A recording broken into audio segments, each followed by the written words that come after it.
सोना हर दिन महंगा हो रहा है। अब जैसे जैसे सोने के भाव बढ़ रहे हैं, आप लोग भी सोच रहे होंगे यार खरीदना तो था लेकिन खरीद नहीं पा रहे हैं, जो पैसे रखे हैं वो शायद कम पड़ रहे हैं। लेकिन बहुत सारे तरीके हैं सोना खरीदने के जो हम सब नहीं जानते हैं। उसी पर हम बातचीत करेंगे कि दिवाली का मौसम आ रहा है, दिवाली का त्यौहार नज़दीक है, इसके अलावा धनतेरस है। तो अगर आप सोना खरीदना चाहते हैं तो आसान तरीका कौन सा हो सकता है सोना खरीदने का। देखिए हमारे साथ योगेश सिंघल जी हैं, प्रेसिडेंट है all Boolean and jewellers association के। सर पहले तो बहुत बहुत स्वागत है आपका, आप यहाँ पर आए। त्योहारों का मौसम है, त्योहारों का सीजन है, धनतेरस में तो बहुत सारी खरीदारी होती है सोने की। अब सोना बढ़ भी रहा है, लगातार उसके जो भाव हैं वो लगातार चढ़ते जा रहे हैं। सबसे पहले तो मैं ये जानना चाहूंगी कि ये कारण क्या है, क्यों इतनी तेजी से सोना अचानक से बढ़ रहा है।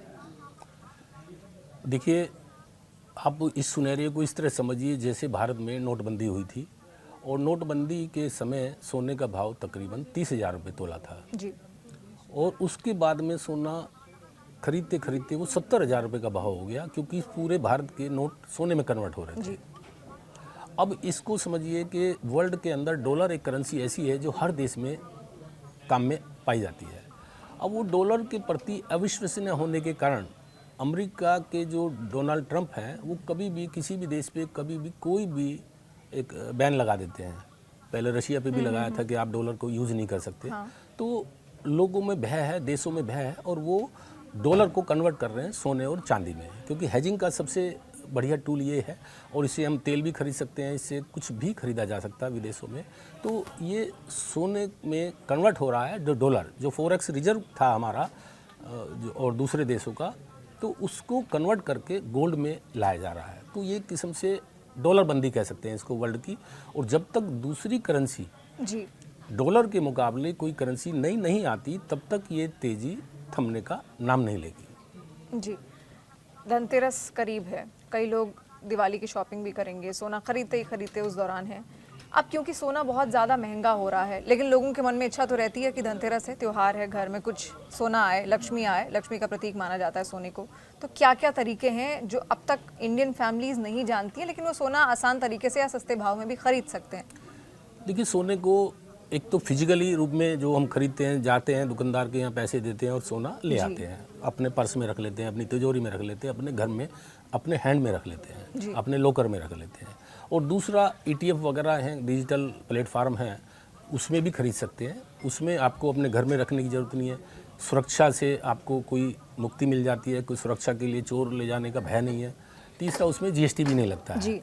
उसको कभी भी आप बेच सकते हैं और अपने डीमैट अकाउंट में उसका पैसा ले सकते हैं। तो सोना डिजिटल रूप में खरीदें या फिजिकल रूप में खरीदें, दोनों में ही अब वो कितना सूट करता है खरीदने वाले को, इन्वेस्टर को, वो उसके फैसला उसके ऊपर है कि वो किस तरह से खरीद सकता है। दोनों फॉर्म में खरीद सकता है, ETF में भी और फिजिकल। अच्छा, डिजिटल गोल्ड कितना ज़्यादा सेफ है योगेश जी? कई लोग खरीदते हैं, कई लोग जिनको नहीं समझ है वो तो नॉर्मल जाके दुकान से शॉपिंग कर लेते हैं सोने की, लेकिन कई लोग डिजिटली भी उसको इन्वेस्ट करते हैं पैसा अपना गोल्ड में।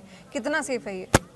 ये सेफ्टी में कोई कमी नहीं है डिजिटल में, डिजिटल बल्कि ज़्यादा सेफ है फिजिकल से। कारण क्या है कि उसको मतलब अपने हैंड में रखने की ज़रूरत नहीं है, ना तो उसको चोर ले जा सकता, ना कोई उसको बेच सकते हैं हम। अपने बेचेंगे तो अपने अकाउंट में पैसा आएगा। सोना है, चोरी होने का सबसे बड़ा खतरा चोरी होने का होता है। आजकल ताले टूट जाते हैं, घरों में कोई बाहर चला गया घूमने तो उसके यहाँ चोरी हो गई, तो उसके डर के कारण जो है ना डिजिटल में खरीदते हैं। लेकिन आम तौर पर देखा जाता है कि हमारे भारतीय घरों में गृहिणी अपने घर के जो खर्च होते हैं उसमें से कुछ पैसा बचा के और अपने पति की छुपा करके उनसे चोरी रख के और वो सोना या सोने का जेवर वो खरीद लेती है। इस बहाने वो एक बचत भी हो जाती है और सोना घर में आ भी जाता है। जी। अब आजकल 9 कैरेट गोल्ड बड़ा चल रहा है, जो लोग नहीं खरीद पा रहे हैं, जो 24 कैरेट 22 कैरेट नहीं खरीद पा रहे हैं क्योंकि बहुत ज़्यादा दाम उसके होते जा रहे हैं। तो क्या हमें एक यहाँ पे शक का जो सवाल ये आता है कि क्या क्वालिटी के साथ कॉम्प्रोमाइज़ करना पड़ेगा अगर हम 9 कैरेट गोल्ड खरीद रहे हैं? वो 22 कैरेट के बराबर उसकी तुलना अगर करें तो कैसा है 9 कैरेट? देखिए, 22 कैरेट का मतलब हो गया 92% जी, और 9 कैरेट का मतलब हो गया 37% जी। यानी कि इसकी प्योरिटी में अगर 100 ग्राम सोना खरीदते हैं तो उसमें 37 ग्राम निकलेगा और उसमें 92 ग्राम निकलेगा। जी। पैसा भी हम 92 ग्राम का देंगे और यहाँ 37 ग्राम का। यदि पैसा आज ज़्यादा देंगे तो कल ज़्यादा मिलेगा, और आज हम कम देना चाहेंगे तो वो पैसा कल बाईबैक जो मिलेगा वो कम मिलेगा। जी। अब आते हैं कि 9 कैरेट की ज्वेलरी 22 कैरेट के चलन को ख़त्म कर सकती है क्या? जी। हिंदुस्तान में गृहिणियों को पीला जेवर ज़्यादातर पसंद है। ज़्यादातर हमारी जो है ना जो आबादी है वो गाँव में रहती है, देहातों में रहती है और शहरों में भी रहती है, तो पीली ज्वेलरी को वो 22 कैरेट की शुद्धता में ही खरीदना चाहेंगे जी। या 18 कैरेट में या 20 कैरेट में।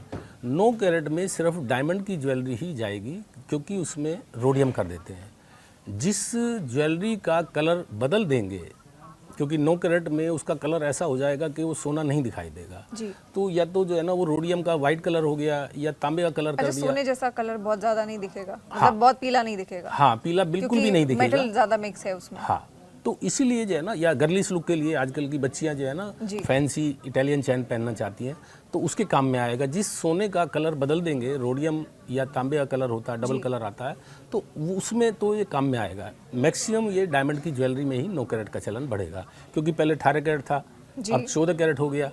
अब 9 कैरेट की परमिशन BIS ने दी है, तो अब वो 9 कैरेट में डायमंड की ज्वेलरी आ सकती है। जी। लेकिन जो जैसे बहुत मिडिल क्लास फैमिलीज हैं, बच्चियों की शादी करानी है, अब शादी सीजन भी आ ही रहा है नवंबर दिसंबर में, उनके लिए क्या सेफ है अगर वो 9 कैरेट खरीदते हैं? तो ठीक है, उसकी चमक वैसी ओरिजिनल सोने 22 कैरेट सोने की जैसी नहीं दिखेगी, लेकिन क्या खरीद सकते हैं? क्योंकि अगर आप 22 कैरेट नहीं अफोर्ड कर रहे तो क्या ऑप्शन है आपके पास? देखिए, एक मजबूर बच्ची का बाप कोई भी खोटा सोना, खोटा जेवर नहीं देना चाहेगा। उसको मालूम है कि मैं अपनी बच्ची को दूंगा और ससुराल में यदि उसका कलर चेंज होगा तो वहाँ से ताना मिलने का डर रहेगा कि भाई कहीं ऐसा ना कह दे भाई तेरे बाप ने खोटा सोना दिया है। जी। तो वो अपनी क्वांटिटी को कम कर लेगा, या जेवर में हल्का जेवर लेने की कोशिश करेगा। अगर कोई सेट 25 ग्राम का है, वो 15 ग्राम में लेने की कोशिश करेगा, तो वो प्योरिटी में, शुद्धता में कहीं ना कहीं वो कंप्रोमाइज़ नहीं करना चाहेगा। जी। यानी कि जो 22 कैरेट का सोना है उसकी तुलना में 9 कैरेट ही है। हाँ। बहुत उस वैसी चमक भी नहीं दिखेगी और ना वैसी धमक, जैसे आपने कहा कि अब कहीं ससुराल में जाती है बेटी तो चमक ही देखी जाती है ज़्यादातर। अच्छा, सबसे स्मार्ट तरीका क्या है गोल्ड में इन्वेस्ट करने का? एक तो आप जाएं दुकान में सीधे जाके खरीद लें, इसके अलावा और कौन कौन से तरीके से आप गोल्ड में इन्वेस्ट कर सकते हैं फॉर फ्यूचर? बस ये डिजिटल गोल्ड है, ETF है। जिस प्रकार हम शेयर खरीदते हैं, डीमैट अकाउंट खोलते हैं और शेयर खरीदते हैं, उसी प्रकार से ये गोल्ड खरीद सकते हैं।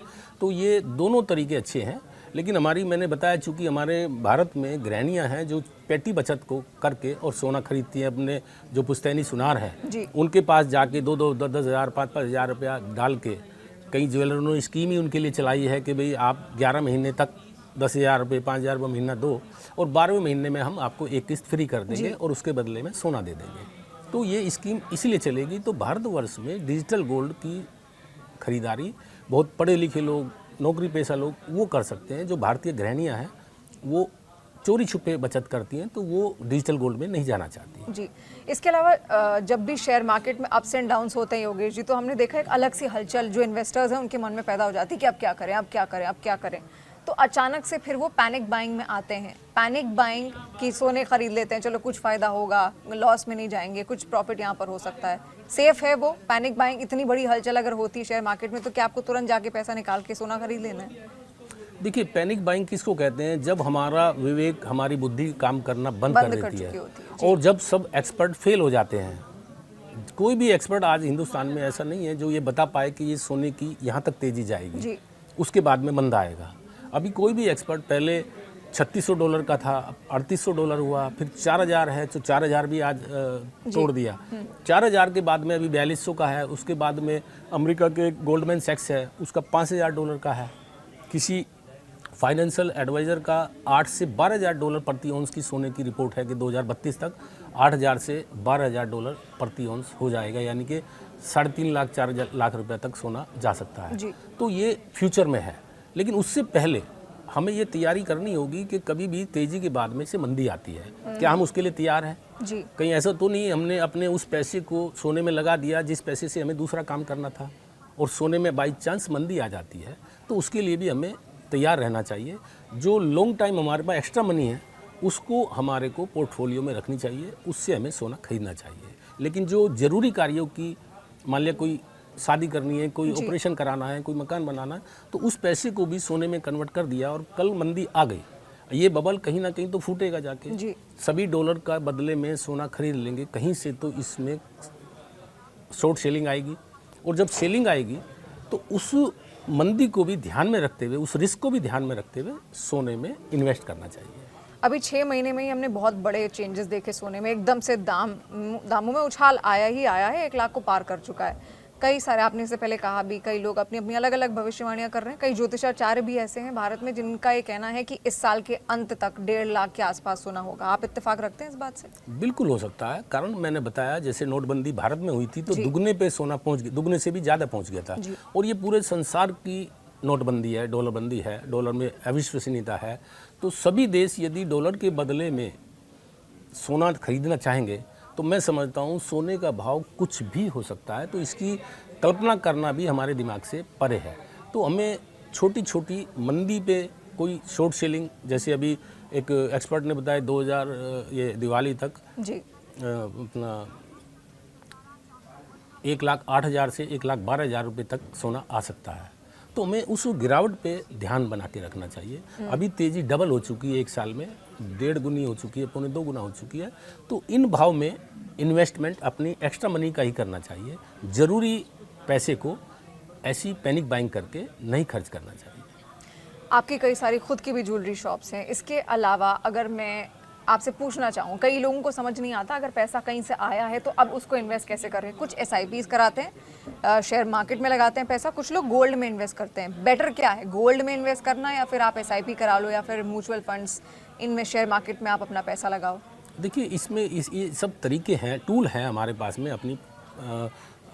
अपने रुपयों को इन्वेस्ट करने के। जी। जैसे प्रॉपर्टी हो गया, गोल्ड हो गया, SIP भी एक रूप है कि भाई चलिए आप हर महीने, आपकी मान लिया 1 लाख रुपए सैलरी है और आप 10,000 रुपया बचत कर सकते हैं, तो हर महीने आप 10,000 रुपये के शेयर खरीद लीजिए, सोना खरीद लीजिए, या ETF में डिजिटल गोल्ड खरीद लीजिए, सिल्वर खरीद लीजिए। तो ये टूल है। तो सोने को भी अपने पोर्टफोलियो में बचत के रूप में रखना चाहिए। और मैं तो ये कहता हूँ कि ज्वेलरी के रूप में खरीदना चाहिए, क्योंकि अब ज्वेलरी की मेकिंग कंपटीशन के चलते हुए बहुत कम आ गई है। तो गोल्ड कॉइन भी उसी मजदूरी में मिलते हैं और ज्वेलरी भी उसी मजदूरी में मिलती है। तो ज्वेलरी को आसानी से आदमी नहीं बेच पाता, क्योंकि उसके सेंटिमेंट उसके वाइफ के साथ जुड़ जाते हैं। तो वो ज्वेलरी बहुत ही मजबूरी में बेचना चाहता है। गोल्ड कॉइन है, कभी भी एक्स्ट्रा वो है, ज्वेलरी तो है नहीं, तो वो आदमी बेच सकता है। लेकिन ज्वेलरी में यदि खरीद लिया तो सेंटिमेंट उसके जुड़ जाते हैं, तो वो बहुत ही मजबूरी में बिकती है। तो मैं तो कहता हूँ कि ज्वेलरी में एक तो घरवाली खुश, जी, उसको सजावट की चीज़ मिल गई, दूसरा स्त्री धन उसके पास बढ़ गया, तीसरा अब जब मजबूरी होगी तो स्त्री भी उसको धन को निकाल के दे देती है कि भाई ठीक है, इससे शादी कर लो या इससे मकान बना लो या कोई और ज़रूरी चीज़ है, बीमारी है, तो उसके लिए काम में आती है। तो ये सब टूल हैं। शेयर बाज़ार में भी अपना 10% पैसा लगाना चाहिए, प्रॉपर्टी में भी 20% लगाना चाहिए, और गोल्ड में भी इन्वेस्ट करना चाहिए। गोल्ड और सिल्वर एक ही चीज़ है। तो सबका पोर्टफोलियो परसेंटेज तय कर लेना चाहिए कि यदि मेरे पास 100 रुपये की बचत है तो मुझे कितने % किस में लगाना होगा। जी। योगेश जी, जैसे आपने कहा स्त्री धन है, तो स्त्रियां अपने पास ही रखती हैं, लोग ज़्यादातर गोल्ड को घर में ही रखते हैं, लेकिन उस गोल्ड को घर में रखने के बहुत सारे रिस्क भी हैं। कभी भी लूट हो सकती है, फिर कोई और ऐसी नेचुरल कैलामिटी आ गई तो भी वो तहस नहस हो जाएगा। तो क्या तरीके हैं घर में रखे गोल्ड का हम इस्तेमाल कर सकते हैं कहीं और लगा के? क्या ऐसे कोई तरीके हैं?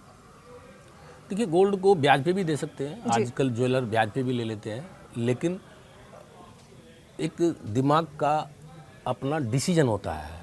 आज मुझे ऐसा लगता है कि मुझे घर पे रखने की ज़रूरत नहीं है तो मैं ETF में जाता हूँ। कुछ गृहिणियाँ ऐसी है, मैंने बताया कि अपनी पेटी बचत के रूप में सोना खरीदती हैं, तो वो अपने घर में रखना चाहती है और घर में भी वो अपने पति से अलग रखना चाहती है, उससे छुपा के रखना चाहती है, ताकि उनकी नज़रों में आने के बाद वो कोई ऐसा खर्चा ना बता दे जिससे कि वो गोल्ड उसको देना पड़ जाए। तो ये अपने माहौल के ऊपर, अपने हालात के ऊपर डिपेंड करता है कि मुझे किस से पैसा लगाना है। इसके अलावा क्योंकि गोल्ड के तो रेट्स बढ़ ही रहे हैं, सिल्वर के भी, सोने जो चांदी है उसके भी रेट्स उसी तरीके से बढ़ रहे हैं। कई बार ये भी सवाल लूँ कि हालांकि ज़्यादातर लोग तो गोल्ड ही खरीदते हैं, लेकिन क्या चांदी भी खरीद कर रखा जा सकता है? उसमें भी इन्वेस्ट किया जा सकता है? बिल्कुल, लोग उसके कितने फायदे हैं? लोग बाग चांदी में भी इन्वेस्ट कर रहे हैं। अभी एक कुछ एक्सपर्ट बोलते हैं कि चांदी में मुनाफा ज़्यादा आएगा सोने की बनस्पत।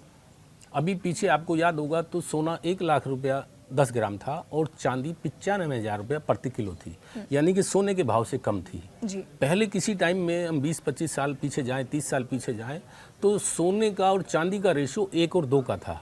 यदि सोना 50,000 रुपये पर तोला है तो चांदी 1 लाख रुपया किलो होती थी।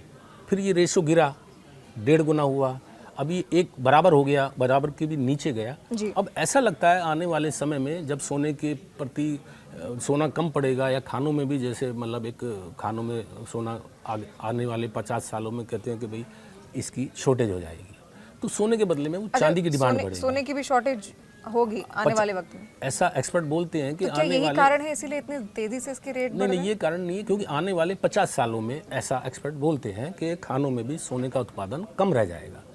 तो अब सोने के बदले में चांदी है, तो हमें ऐसा लगता है कि चांदी का रेशो फिर से कहीं 1 और 2 का ना हो जाए। जी, यानी सोना यदि 1.5 लाख रुपए होता है तो चांदी 3 लाख ना हो जाए, तो इन्वेस्टर चांदी की तरफ यानी भी। चांदी के रेट बाद में बढ़ सकते हैं अगर ऐसा हुआ कि सोना की खदानों में वो कम मिलने लगा है, ऐसा जी, हो सकता है। बिल्कुल चांदी में रेशो बढ़ सकता है। यानी इसमें भी इन्वेस्ट किया जा सकता है, चांदी में भी, हाँ, चांदी में इन्वेस्ट कर रहे हैं क्योंकि लोग। अभी तक तो लोग गोल्ड में ही ज्यादा करते थे कि गोल्ड की ज्वेलरी देंगे उससे कर लेंगे, और थोड़ा शो ऑफ भी होता है, वो चांदी से तो कम आता है लेकिन गोल्ड से ज्यादा आता है। वही पीली जो चमक है वो सबको आकर्षित करती है अपनी ओर। यानी फ्यूचर इन्वेस्टमेंट के पर्पज से अगर चांदी में भी पैसा डाला जाए तो दैट इज बेटर। जी बिल्कुल बिल्कुल, चांदी में भी कोई नुकसान नहीं है। चांदी उसका रिजल्ट भी अच्छा दे रही है, उसमें प्रॉफिट भी ज़्यादा आ रहा है उसके अंदर, और गिरावट के साथ साथ बढ़त भी ज़्यादा चांदी में देखने को मिल रही है। तो चांदी में इन्वेस्ट कर भी रहे हैं लोग बाग, कोई 1 किलो चांदी, कोई आधा किलो, कोई 2 किलो, कोई 5 किलो, जैसा जिसका मतलब अपना एक बजट है उसी हिसाब से इन्वेस्टर आ रहा है बाज़ार में और चांदी खरीद रहा है। योगेश जी, ये सवाल ऐसा है कि हर आदमी के मन में इस वक्त है, क्योंकि गोल्ड के रेट्स ऐसे बढ़ रहे हैं तेजी के साथ, रफ्तार के साथ। बेटियों की शादी है, शादी सीजन आ गया है, दिवाली की शॉपिंग करनी है। गोल्ड सस्ता होगा या फिर नहीं होगा अभी आगे आने वाले, या यही रहने वाला है? देखिए, कोई भी चीज़ सदा के लिए नहीं टिकती है। जी, अगर दिन आता है तो रात भी आती है, धूप हो तो छाँव भी आती है, तेज होता है तो मंदा भी आता है। तेजी में से मंदा निकला था और मंदी में से ये तेजी निकली है। किसी ने नहीं सोचा था कि ये सोना यहाँ से निकल के इतना पहुँच जाएगा। जी, तो इसकी गिरावट की इंतज़ार करनी चाहिए। मैं समझता हूँ पैनिक बाइंग में ना पड़ के, जिसको ज़रूरी कार्य है वो मैं नहीं कहता कि उसको ना खरीदें, लेकिन एक्स्ट्रा बाइंग, कोई कर्जा लेके, लोन लेके, बैंक की एफडी तोड़ के, या कोई किसी दूसरे फंड को इस फंड में इस्तेमाल करके, जी। ऐसा ना हो कि कोई बहुत बड़ी गिरावट आ जाए। कहीं ना कहीं तो डॉलर जो एक्सचेंज हो रहा है, जो सोने खरीद रहे हैं डॉलर के बदले में यूरोपियन सेंट्रल बैंक, अगर किसी बैंक ने एक मुंह से आवाज़ भी निकाल दी कि हमें 10 टन सोना बेचना है, जी, तो उस टाइम क्या हालत होगी। रातों रात सोने के भाव गिरेंगे, चांदी के भाव गिरेंगे, तो उस रिस्क को भी हमें ध्यान में रखना चाहिए। मैं ये नहीं कहता हूँ कि सोने का चांदी का भाव गिरेगा, लेकिन ऐसा कहीं ना कहीं जाके होगा।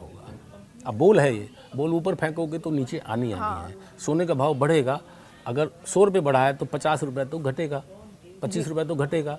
तो उस मंदी का हमें इंतजार, कभी भी इन्वेस्टमेंट, या तो जैसे आपने बताया SIP, हर महीने कुछ ना कुछ हमें इन्वेस्ट करना चाहिए, तो उसमें भाव हमारे एवरेज हो जाते हैं। जी। और यदि हम सोने का भाव 60% बढ़ चुका है, 70% बढ़ चुका है, उसमें अगर हम अपना पैसा, जीवन भर की पूंजी, खून पसीने की कमाई लगाते हैं, तो कहीं ऐसा ना हो कि वो भाव में ख़त्म हो जाए। जी, तो उसको भी, रिस्क को भी ध्यान में रखना चाहिए। जो जितना रिस्क लेगा वो उतना पैसा कमाएगा। जी, तो आज की तारीख में ये कहना मुश्किल है कि अभी मंदा आएगा, लेकिन हाँ, कहीं ना कहीं ये ठहरेगा। जैसे अभी 7 देशों की मीटिंग हुई थी शंघाई में, चाइना, भारत, रूस और भी 4 देश थे। तो अगर इन्होंने कोई सब्स्टिट्यूट ऐसा दे दिया डॉलर का, तो 60-70% देशों में उसका करेंसी का एक सब्स्टिट्यूट मिल जाएगा। जी। तो वो भी कारण मंदे का हो सकता है। रूस यूक्रेन युद्ध है, ये अगर बंद हो जाता है, समझौता हो जाता है, इजराइल का, हमास का, शांति हो जाती है, अभी तीसरी वर्ल्ड वार की एक स्थिति बनी हुई है। अगर ये सब चीज़ें ठीक होती हैं तो हमारा रुपया भी मजबूत होगा, सोने का भाव भी नीचे आएगा, सोने की डिमांड भी यूरोपियन सेंट्रल बैंक की कम होगी, तो उसके बाद में सोना थोड़ा थोड़ा नीचे आएगा। तो उसको देखते हुए, रिस्क को देखते हुए अपनी बाइंग करनी चाहिए। कोई अनुमान कितना नीचे गिरेगा सोना? जो लोग इंतजार कर रहे हैं वो तो, क्योंकि बढ़ तो रहा है, 500 रुपये, 1000 रुपये, इस लेवल तक वो लगातार बढ़ रहा है। हर दिन के हिसाब से क्या 10-10 दिन में बढ़ रहा है? देखिए, 2013 में 43% की मंदी आई थी जी, डॉलर 1911 थे और तकरीबन 1100 के करीब रह गए थे, जी, यानी कि 43%। तो 43% जस्ट लाइक हाफ हो गया।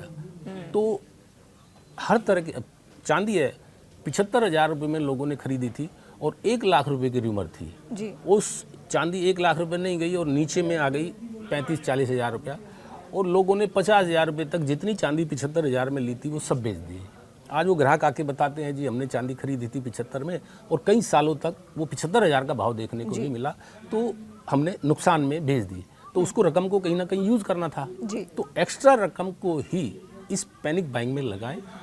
ऐसा ना हो कि आपको फिर सस्ता हो जाए तो उसमें रेट रुकना पड़े आपको। जी।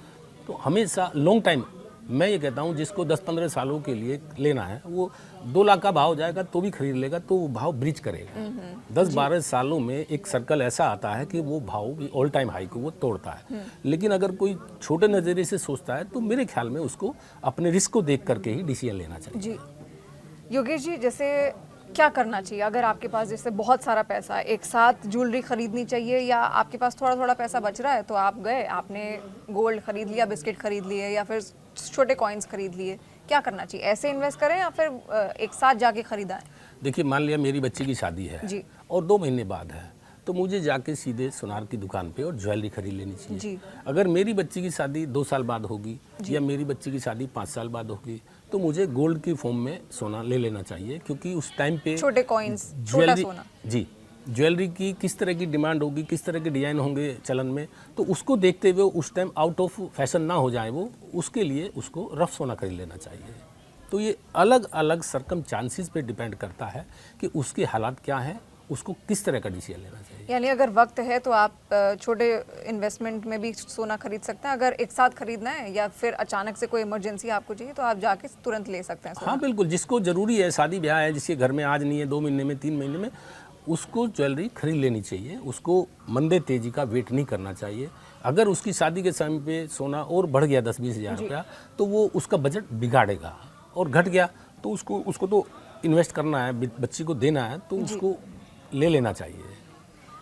योगेश जी, भारतीय फैमिलीज़ में जब भी हम गोल्ड खरीदते हैं, सोना खरीदते हैं, तो हम लोग बड़ा ध्यान देते हैं वक्त का, वक्त, मुहूर्त, इन सब चीज़ों का बड़ा ध्यान दिया जाता है। अक्षय तृतीया में लोग गोल्ड ज़्यादा खरीदते हैं। इसके अलावा धनतेरस से आता है, उसमें भी सोने और चांदी खरीदा ही खरीदा जाता है। कोई वक्त होता है सोना खरीदने का, आप कभी भी चाहें तब खरीद सकते हैं? क्योंकि अब तो दिवाली आ रही है, अब तो खरीदेंगे ही लोग, शादी हो रही तो भी खरीदेंगे, उसके बाद क्या? फिर एकदम से थोड़ा सा लोग रुक जाते हैं कि चलो शादी होगी तभी खरीदेंगे। कोई वक्त होता है क्या सोना खरीदने का? देखिए, पहले हमें बचपन में याद था कि या तो शादी ब्याह में हमारे कपड़े सिलते थे जी। या त्योहार पे, होली दिवाली पे सिलते थे।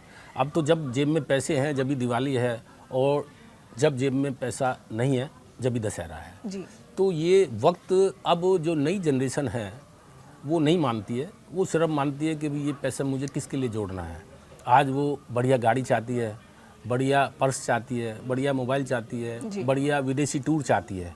लेकिन इस तेज़ी ने उन यूथ को, वो बच्चों को हमारे, वो सिखा दिया कि हाँ बचत भी बहुत ज़रूरी है। जो हमारे माँ बाप थे, हमारे बाबा दादी थे, वो बेवकूफ़ नहीं थे। हमें सोने चांदी में भी अपनी बचत रखनी चाहिए, ताकि निकट भविष्य में कोई दिक्कत ना हो, परेशानी हो, तो उसको हम इस्तेमाल कर सके। और दूसरा, अपने पैसे को एक, अब तो सोने को तीसरा बेटा भी कहने लगे। मैं देखता रहता हूँ बहुत से एक्सपर्ट बोले सोने को तीसरा बेटा मान के इसमें इन्वेस्ट करिए। अगर आपके 2 बेटे हैं तो तीसरा बेटा सोना है।